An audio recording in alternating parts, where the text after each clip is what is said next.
भावांनो, मी सध्या पेठच्या घाटात आहे. त्या नाशिक पेठ रोडने येत असताना घाट जाम होता.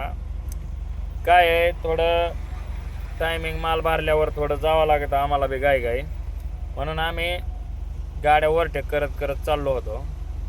तेवढ्यात एका MH12चीच गाडी होती, पुण्याचीच गाडी होती MH12ची.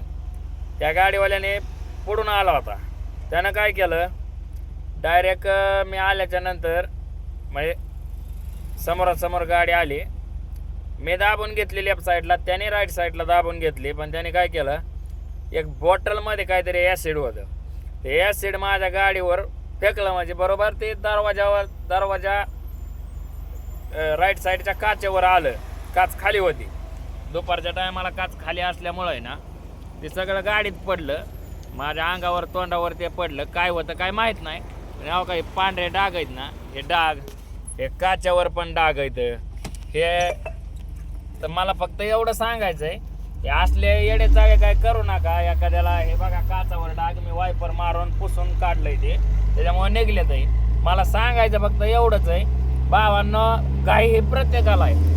समोरून एखादा आलाय म्हणजे एवढा जीवावर बितून आलाय म्हणजे तेव्हा असा काय माज मस्तीने आलेला नसतो.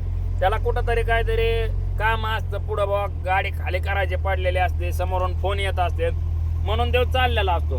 आणि तुम्ही जरी असे आपल्यात जरी MH12च्याच गाडीवाल्याने, MH12 असो नाही तर कोणते असो, पण गाडीवाल्याने जर समोरून ॲसिड फेकलं, एखाद्याच्या ते काय आसन ते आसन, पण एखाद्याच्या तोंडापिंडा ओढलं, एखाद्याच्या जीवाशी खेळू नका. तेव्हा पहिलाच वैतागून त्याने गाडी एवढं जीवावर राईट साईडला टाकलेली असते.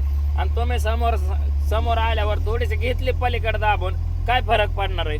पण तुम्ही जर समोरून असं ॲसिड फेकणार, असं नका करू.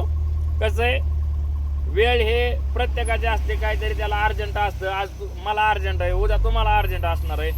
प्रत्येकाला काही असते. पण त्याच्यात कसं आहे, थोडंसं एकामेकाला समजून घ्या. लाईट दिली, द्या तुम्ही थोडी साईड, तेव्हा थोडी दाबीन, थोडंफार एकामेकाला ॲडजस्ट करून चाला. पण जर असं ॲसिड फेकायचं, एखाद्याच्या तोंडावर उडलं, आज माझ्या उडलं, मी लगेच पुसून काढलं, एक ठीक आहे. एखाद्या वेळेस एखाद्यापाशी पाणी नसतं, कुठं काय नसतं, घाटाच्या रस्त्याला असतं, एखाद्याच्या जीवाशी नका ना खेळू बाबा. तेवढंच सांगायचं आहे मला. काळजी घेऊन गाडी चालवा, एखाद्याच्या जीवाशी खेळू नका. धन्यवाद.